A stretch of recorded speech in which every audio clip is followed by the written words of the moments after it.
Simone Inzaghi mengenang Sven-Goran Eriksson, "Kau akan selalu bersamaku." Pelatih Inter, Simone Inzaghi telah memberikan ucapan selamat tinggal yang emosional kepada mantan pelatih Lazio Sven-Goran Eriksson.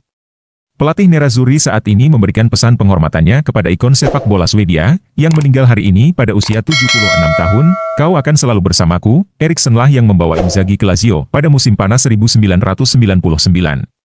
Inzaghi menghabiskan 2 musim bermain di bawah ikon Swedia tersebut. Ia adalah bagian dari skuad Biancocelesti yang memenangkan gelar pada tahun 2000, dan Inzaghi akan terus mengikuti jejak Eriksson, yang menjadi semacam mentor baginya dalam perjalanan kepelatihannya. Pelatih berusia 48 tahun itu kini dikenal luas sebagai salah satu pelatih top Eropa. Inzaghi mulai melatih di usia muda. Tak lama setelah mengakhiri karir bermainnya, ia menjadi pelatih tim muda di tim lamanya, Lazio. Pada tahun 2016, Inzaghi menjadi pelatih kepala tim senior Biancocelesti. Kemudian pada tahun 2021, ia pindah ke Inter, tempat ia saat ini menjadi pelatih. Meninggalnya Sven-Goran Eriksson sangat menyedihkan bagi saya. Saya masih sangat muda, baru saja tiba di Roma dan ia banyak membantu saya. Ia sangat penting dalam perkembangan saya sebagai pemain dan pria. Saya mengagumi ketenangannya, betapa sopannya ia, dan caranya yang sangat menghormati semua orang. Ia menjadi sumber inspirasi bagi saya. Saya ada di sini hari ini sebagian berkat dirinya dan apa yang ia ajarkan kepada saya. Sven adalah pria hebat, teladan hidup bagi kita semua. Dalam beberapa bulan terakhir ini, ia menunjukkan kekuatan dan keinginannya untuk hidup, sebuah bukti lain dari kebesarannya. Ia mengajarkan kita untuk hidup saat ia sedang sekarat. Beristirahatlah dengan tenang, Sven, dan terima kasih atas segalanya. Kau akan selalu bersamaku.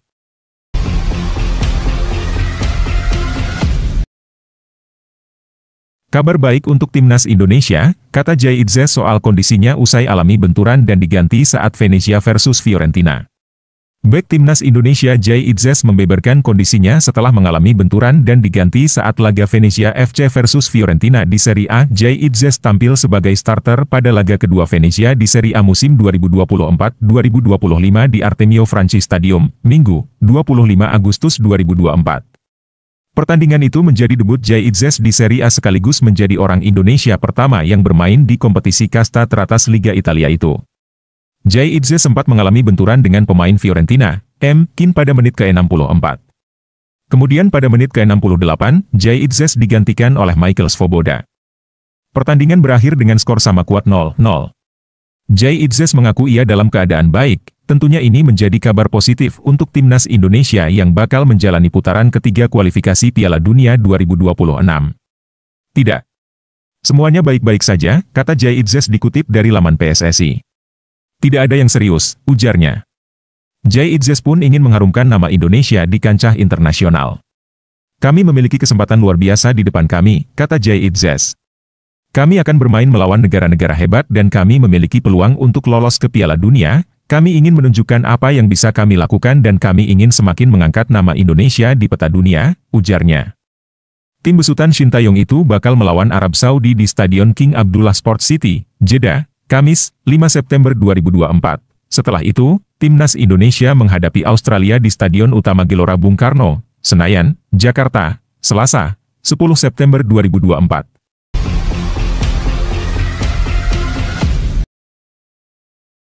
AS Roma calon korban Juventus berikutnya. Juventus era baru di bawah kepelatihan Thiago Motta mengawali langkah dengan sempurna. Como dan Hellas Verona ditumbangkan. AS Roma bisa menjadi korban mereka yang berikutnya. Juventus menang atas tuan rumah Hellas Verona pada pekan kedua Serie A 2024-2025, Selasa, 27 Agustus 2024. Juventus memenangi pertandingan Liga Italia di Marcantonio Bentegodi ini dengan skor 3-0. Sedangkan di pekan pertama, Juventus juga menang 3-0, yakni saat menjamu tim promosi Como yang dilatih CSC Fabregas. Semua tim telah memainkan pertandingan mereka di pekan kedua. Hasilnya, Juventus menjadi satu-satunya tim yang masih sempurna dan belum kebobolan. Juventus juga sudah mencetak total 6 gol sejauh ini. Jumlah tersebut lebih banyak dibandingkan tim-tim lain. Pekan berikutnya, Juventus akan main kandang. Juventus akan menjamu Roma. Pertandingan Juventus versus Roma dijadwalkan kick-off Senin, 2 September 2024, jam 1.45 waktu Indonesia Barat. Di atas kertas, Juventus pantas diunggulkan, pasalnya, Roma sejauh ini belum meyakinkan. Meski punya Paulo Dybala, juga penyerang-penyerang baru, seperti Matias Soulé dan Artem Dovbyk, tim asuhan Daniel De Rossi itu masih tanpa kemenangan, setelah imbang 0-0 di kandang Cagliari pada pekan pertama, Roma dipermalukan Empoli 1-2 di Olimpico pada pekan kedua. Eldor Shomurodov mencetak satu-satunya gol Roma. Tentang laga kontra Roma, Motta menegaskan keinginannya untuk membawa Juventus meraih hasil terbaik dan melanjutkan start sempurna mereka. Saya melihat ini sebagai pertandingan yang luar biasa untuk diikuti. Kami bermain di kandang, dan akan berusaha melakukan yang terbaik, bersama dengan para supporter kami, untuk mendapatkan hasil yang kami inginkan, tegas Motta, seperti dikutip Football Italia. Apakah Roma akan menjadi korban Juventus berikutnya? Kita tunggu saja.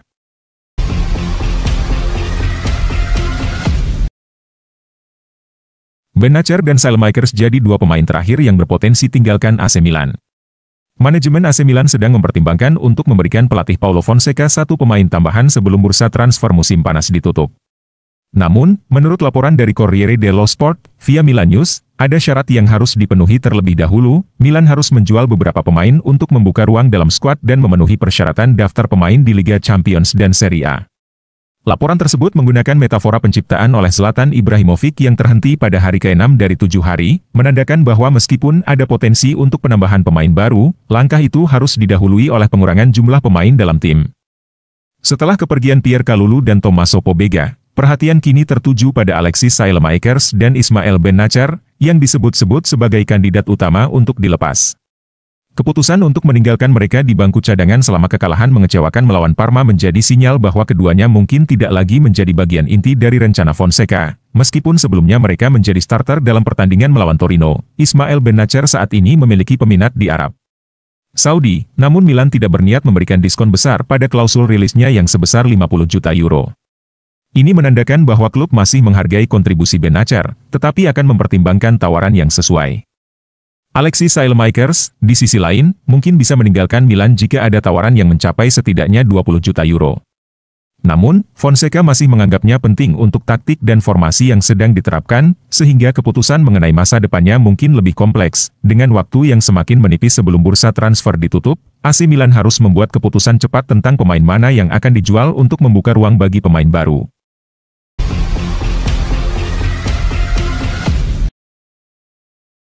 Juventus akhirnya sepakat dengan harga Koopmeiners. Juventus akhirnya berhasil membuat Atalanta menyerah untuk Teun Koopmeiners dalam putaran terakhir pembicaraan antara masing-masing pejabat. Dia telah berusaha mempertahankan bintang mereka sepanjang musim panas, tetapi ia melakukan segala cara untuk memaksa keluar. Ia akan menjalani pemeriksaan medis pada hari Rabu. Menurut Sky, Bergamaschi telah menerima tawaran 52 juta euro plus tambahan 6 juta euro. Mereka telah menolak untuk terlibat dalam negosiasi pada bulan-bulan sebelumnya karena tawarannya lebih rendah dan karena mereka yakin Bianconeri tidak bertindak dengan benar. Koopmeiners bersikeras untuk bergabung dengan Juventus dan menolak semua tawaran lainnya. Sang maestro mulai mempersiapkan rencana untuk kepergiannya pada bulan Maret. Ia yakin Atalanta berjanji akan mengizinkannya pergi ke klub papan atas musim panas ini setelah ia seharusnya bergabung dengan Napoli musim panas lalu. Klub tersebut tidak serta-merta setuju dengan hal itu. Pemain asal Belanda itu akan menjadi tambahan ketiga yang menonjol di lini tengah nyonya tua setelah Heprem Thuram dan Douglas Luiz. Tidak seperti yang terjadi di lini pertahanan, Cristiano Giuntoli mendapatkan semua target utamanya dalam peran ini. Sikap Orobici cukup adil karena mereka mungkin berharap untuk mengajukan tawaran serius untuk Scudetto dengan tidak menjual pemain andalannya. Sayangnya, hal itu tidak sesuai dengan keinginan para pemain, ditambah lagi, aspirasi tersebut harus disertai dengan kontrak baru dan peningkatan gaji. Mereka akan memasuki era baru setelah mereka melakukannya, dan mungkin mereka akan berhasil dengan Ademola Lookman. Adapun Bianconeri, mereka harus membayar harga yang mahal, tetapi merekrutnya telah menjadi masalah kebanggaan dan tekad pada saat ini.